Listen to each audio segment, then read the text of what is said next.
आप सभी का हमारे YouTube चैनल में स्वागत है। पिछली क्लास में हम लोगों ने फास्टनर चैप्टर स्टार्ट किए थे, यानी बंधक स्टार्ट किए थे। बंधक में हम लोगों ने टेम्परेरी फास्टनिंग पढ़ चुके थे और आज उसका एक दूसरा और भाग है फास्टनर का, वो है परमानेंट फास्टनिंग। तो आज हम परमानेंट फास्टनिंग स्टार्ट करते हैं। जैसा कि मैंने आप लोग को थोड़ा बहुत पिछली क्लास में बता दिया था कि परमानेंट फास्टनिंग क्या होता है, आज फिर उस चीज़ को मैं एक बार रिवाइज कर रहा हूँ कि परमानेंट फास्टनिंग वो फास्टनिंग की मेथड होती है जिसमें मशीन पार्ट को हम स्थायी रूप से जोड़ देते हैं, यानी दो मशीन पार्ट को आपस में स्थायी रूप से जोड़ देते हैं, ज्वाइंट कर देते हैं, उसे हम कहते हैं परमानेंट फास्टनिंग। परमानेंट फास्टनिंग सारी की सारी परमानेंट फास्टनिंग मेटल में होती है, धातु में होती है। ठीक है, मेटल टू मेटल अगर अपने को कांटेक्ट करना है तो इसमें परमानेंट फास्टनिंग का हम यूज़ करते हैं। यानी कि अगर हम धातु छोड़ के कोई दूसरा मटेरियल है तो उसमें ये परमानेंट फास्टनिंग यूज़ जनरली नहीं की जाती है, इसमें परमानेंट फास्टनिंग नहीं की जाती है। जहाँ पर कोई सी भी धातु रहे, कोई सी भी, सारी धातुओं को हम परमानेंट फास्टनिंग के थ्रू ज्वाइंट कर सकते हैं। अब ये परमानेंट फास्टनिंग का यूज़ कहाँ पर किया जाता है, यानी इसकी एक लिमिटेशन है कि ऐसा मशीन पार्ट को जब हम ज्वाइंट करते हैं तो जिसको हमको बार बार या कुछ समय के बाद खोलना नहीं है, उसे हम डिसअसेंबल नहीं करना है, उस ज्वाइंट को अपने को खोलना नहीं है, वहाँ पर हम परमानेंट फास्टनिंग का यूज़ करते हैं। यानी एक बार जॉइंट बना दिए, अब वो हमेशा के लिए वैसा ही रहना चाहिए, वैसा ही रहेगा, तो उस जगह पर हम परमानेंट फास्टनिंग का यूज़ करते हैं। टेम्परेरी कहाँ यूज़ करते थे? जहाँ पर ज़रूरत है, और जब ज़रूरत है तब हमने खोल लिए, और जब ज़रूरत है तब हमने उसको असेंबल करके टाइट कर लिए, ज्वाइंट कर लिए। ऐसी जगह पे हम टेम्परेरी फास्टनिंग का यूज़ करते थे। पर परमानेंट फास्टनिंग का यूज़ वहाँ करेंगे जहाँ पर अपने को उस मशीन पार्ट को कभी खोलना ही नहीं है। इनकेस अगर कभी परमानेंट फास्टनिंग को खोलने की नौबत आ गई, यानी इसको अपने को दो मशीन पार्ट को जो हमने परमानेंट फास्टनिंग से ज्वाइंट किए थे, इन दोनों को अपने को अलग अलग करना है, तो वहाँ पर उस मशीन पार्ट यानी उसके ज्वाइंट को अपने को काटना पड़ेगा, कट करना पड़ेगा, किसी भी कटिंग मेथड से उसको कट करना पड़ेगा और काट के ही अलग अलग करना पड़ेगा। और जो कटी हुई सरफेस है वो दोबारा काम नहीं आएगी, यानी पहले जैसी जो सरफेस थी वैसी सरफेस इसमें नहीं मिलेगी, बल्कि वो कटा हुआ भाग उसमें अपने को मिलेगा। किसमें? परमानेंट फास्टनिंग में।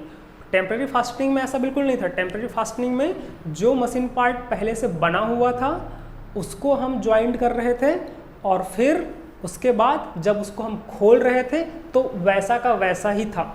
पर इसमें जो एक बार हमने फास्टनिंग कर दिए, अब दोबारा अगर अपने को उस पार्ट को अलग करना है तो उसको काटना पड़ेगा, और काटने के बाद वो सतह पहले जैसी नहीं रहेगी।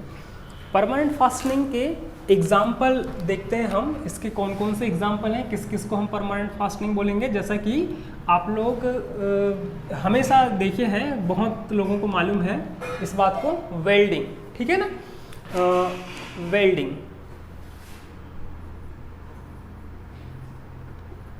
वेल्डिंग बहुत कॉमन वर्ड है। वेल्डिंग अभी के समय में वेल्डिंग टेक्नोलॉजी बहुत कॉमन है। वेल्डिंग के बाद रिवेटिंग, यानी रिवेट करना, रिवेटिंग, सोल्डरिंग,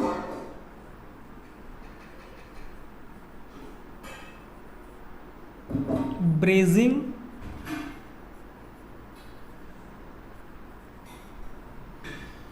सोल्डरिंग, ब्रेजिंग, ये कुछ एग्जाम्पल हैं किसके? परमानेंट फास्टनिंग के। एक एक करके हम देखते हैं परमानेंट फास्टनिंग के एग्जाम्पल को। फर्स्ट यहाँ पर लिखा हुआ है वेल्डिंग। ठीक है, फर्स्ट लिखा हुआ है वेल्डिंग। सारे लड़के, सारे स्टूडेंट जो अभी पढ़ेंगे फर्स्ट ईयर में, सेकेंड ईयर में, कहीं के भी हो, सारे स्टूडेंट ने वेल्डिंग जरूर देखा होगा। आजकल तो छोटे छोटे गांव में वेल्डिंग शॉप है, बहुत कॉमन वेल्डिंग। ठीक है, वेल्डिंग क्या होता है भाई? वेल्डिंग दो धातु के पार्ट, ठीक है, धातु की बात कर रहा हूँ, मेटल की बात कर रहा हूँ, तो दो धातु के पार्ट को हाई टेम्परेचर और हाई प्रेशर के साथ ज्वाइंट कर देना, जोड़ देना, क्या कहलाता है? वेल्डिंग कहलाता है। ठीक है, एक धातु का पार्ट ये है हमारा और दूसरा धातु का पार्ट ये है। ठीक है, ये दो मेटल के पार्ट हैं, ये दोनों मेटल के पार्ट को अपने को ज्वाइंट करना है, अपने को जोड़ना है। ठीक है, किसके थ्रू? वेल्डिंग के थ्रू। तो अब क्या करेंगे, एक पार्ट ये, दूसरा पार्ट है, दोनों को अपने को वेल्ड करना है। और वेल्डिंग की मेथड क्या है भाई? वेल्डिंग में जो टेम्परेचर रहता है वो भी हाई होता है, हाई टेम्परेचर पे, और जो प्रेशर होता है वो भी हाई होता है। हाई प्रेशर और हाई टेम्परेचर पर दो धातुओं को आपस में जोड़ देना वेल्डिंग कहलाता है। अब इसमें जो इलेक्ट्रोड लगा होता है वेल्डिंग में, वो इलेक्ट्रोड भी एक फिलिंग मटेरियल ही होता है। ठीक है, फिलिंग सब्सटेंस ही होता है जो कि दो मेटल के बीच में जुड़ जाता है। और मेटल जहां पर भी हम इलेक्ट्रोड को लगाते हैं वो इलेक्ट्रोड वाली सरफेस मेल्ट हो जाती है, दूसरे की भी इलेक्ट्रोड वाली सरफेस इस तरीके से मेल्ट हो जाएगी। और मेल्ट होने के बाद क्या होगा? मेल्ट हो यानी पिघल जाना। ठीक है, इसकी ये जो वेल्ड वाली सरफेस है ये मेल्ट हो जाएगी, ये मेल्ट हो जाएगी, और यहाँ पर जो इलेक्ट्रोड जाएगा वो भी मेल्ट हो जाएगा। अब इसमें मेल्ट हो जाना यानी पिघल जाना। और कोई चीज़ पिघलती कैसे? धातु कैसे पिघलती है? जब उस पर हम टेम्परेचर, हाई टेम्परेचर देते हैं तब वो पिघल जाती है। ठीक है, और दोनों का प्रेशर भी हाई अप्लाई करते हैं तो भी वो आपस में ज्वाइंट हो जाता है। तो एक ये वाली सरफेस, ये वाली सरफेस इससे ज्वाइंट हो जाएगी, यहाँ से ये सरफेस इससे ज्वाइंट, इसको इससे ज्वाइंट कर देना है, यहाँ से दोनों को पास में लाना है। दोनों में क्या करते हैं हम? इलेक्ट्रोड से यहाँ पर इलेक्ट्रिक आर्क देते हैं, और दोनों किनारे जिसको अपने को ज्वाइंट करना है दोनों मेल्ट होते हैं हाई टेम्परेचर से। और फिर जब वो ठंडा हो जाता है तो आपस में ये मजबूत ज्वाइंट बन जाता है, और इसे कहते हैं हम वेल्डिंग। वेल्डिंग का काम हर घर में होता है। आपको लोहे का गेट बनाना है, स्टील का गेट बनाना है, या कोई और लोहे का खिड़की बनाना है। ऐसे बहुत सारे सरफेस पे जो छोटे छोटे पार्ट को आपस में वो ज्वाइंट करते हैं, और अलग अलग डिज़ाइन के ये सब खिड़की, दरवाजे, गेट, ये सब वेल्डिंग से बनते हैं। बहुत कॉमन चीज़ है, हर जगह इसका वेल्डिंग का यूज़ होता है। और IITI में तो पर्टिकुलर 1 साल का वेल्डर का ट्रेड भी है। अपने यहाँ नहीं है सबको IITI में, बट गवर्नमेंट IITI में होता है कि वेल्डर नाम से एक साल का ट्रेड भी होता है। इतना ब्रॉड ये टेक्नोलॉजी है। अगली बात करते हैं हम रिवेटिंग की। ठीक है ना, रिवेट। तो रिवेटिंग भी बहुत कॉमन चीज़ है, आप लोग हमेशा देखते हैं अपने आसपास, बहुत जगह लगा होता है रिवेट, पर हमको ये पता ही नहीं कि उसको रिवेट कहते हैं। ठीक है, आपको मैं रिवेट का एक एग्जांपल, हाँ, इसका यूज़ कहाँ करते हैं? इसका यूज़ करते हैं सीट मेटल में, यानी धातु की जो चादर को आपस में जोड़ा जाता है तो वहाँ पर हम रिवेटिंग का यूज़ करते हैं, यानी सीट मेटल में। सीट मेटल, धातु की चादर को आपस में जोड़ने के लिए किसका यूज करते हैं? रिवेटिंग का यूज करते हैं, मेटल सीट को। मेटल सीट अलग अलग मोटाई की हो सकती है किसी भी सीट में। आप लोग आपके यहाँ सभी के घर में सीलिंग फैन लगा रहता है। ठीक है ना, आपको कैमरे से नज़र नहीं आएगा, वो मेरे ऊपर भी एक सीलिंग फैन लगा हुआ है। जो सीलिंग फैन लगा रहता है, तो सीलिंग फैन किस तरीके से रहता है? इस तरीके से सेंटर में ऐसा कुछ गोल गोल बना हुआ रहता है।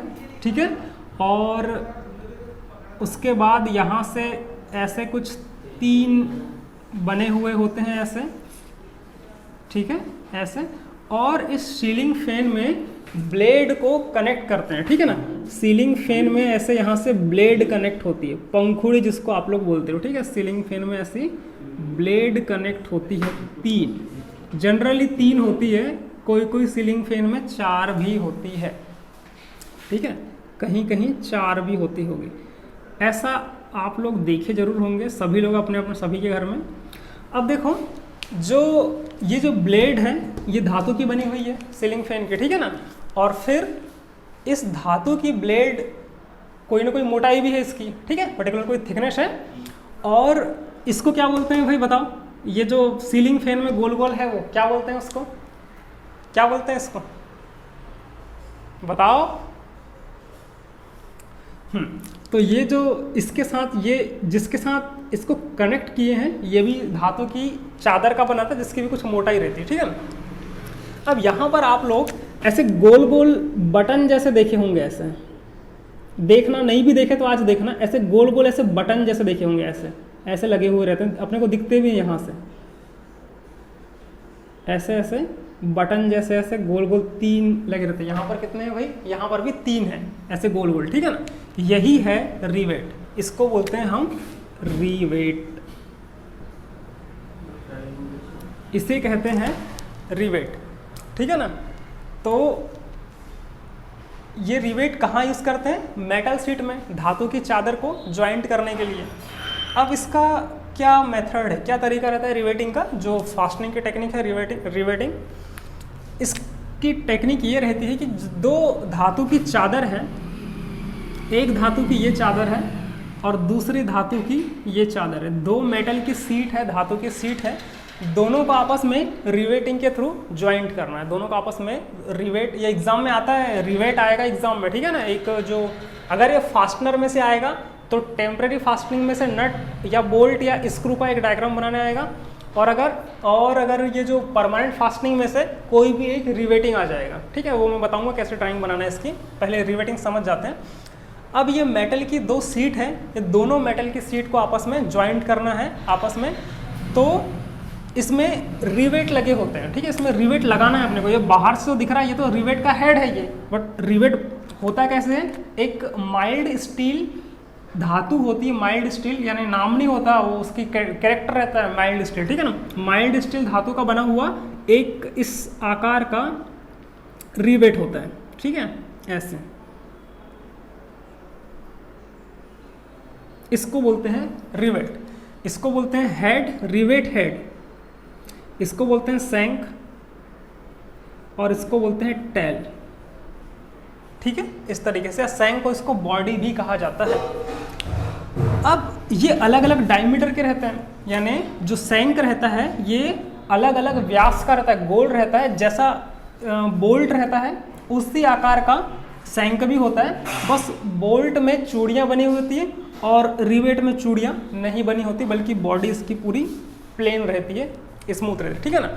अब जिस भी साइज का अपने को यहाँ पर रिवेट लगाना है, वो साइज का सबसे पहले मार्किंग किया जाता है कि यहाँ पर यहाँ पर यहाँ पर अपने को रिवेटिंग करना है। फिर उसी साइज से थोड़ा बड़े साइज का ड्रिल होल किया जाता है, यहाँ पर ऐसे ड्रिल होल करते हैं। सेम ऐसा ही करते हैं उसके साथ, जिस मेटल को इसके साथ ज्वाइंट करना है, ठीक है, इस मेटल को ज्वाइंट करना है, तो सेम इसी तरीके से मार्किंग करना है कहाँ पर अपने को रिवेट लगाना है, और वहाँ पर ड्रिल मशीन से होल किया जाता है। ये एक कॉमन क्वेश्चन है बहुत बढ़िया, कि जो रिवेट को लगाने के लिए जो ये होल रहता है, ये होल का डायमीटर ज़्यादा होता है या इस होल में जो रिवेट को डालना है उस सैंक का डायमीटर ज़्यादा होता है। तो हमेशा रिवेट होल का डायमीटर ज़्यादा होता है। क्यों होता है मैं थोड़ी देर में बताता हूँ। फिर क्या करना होता है, एक धातु की प्लेट को दूसरी धातु के प्लेट के ऊपर ओवरलैप कर देते हैं, ठीक है ना। इसको उठाना है और इसके ऊपर ओवरलैप करना है। किस तरीके से करना है कि ये वाला होल इसके ऊपर आ जाए, ये वाला होल इसके ऊपर आ जाए और ये वाला होल इसके ऊपर आ जाए, ठीक है।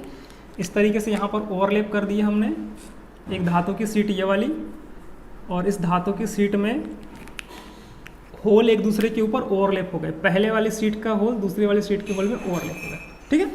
फिर ये रिवेट को पकड़ना है और यहाँ रिवेट को डाल देना है, और डालने के बाद फिर ये जो हेड वाला पोर्शन है, ये वाला हेड वाला पोर्शन, जैसे इसके ऊपर ये हेड वाला पोर्शन आ गया, रिवेट हेड ये आ गया, ये रिवेट हेड आ गया यहाँ पर, ठीक है। सभी जगह रिवेट हेड ये वाला पोर्शन आ गया, पूरा सॉलिड रहेगा ये।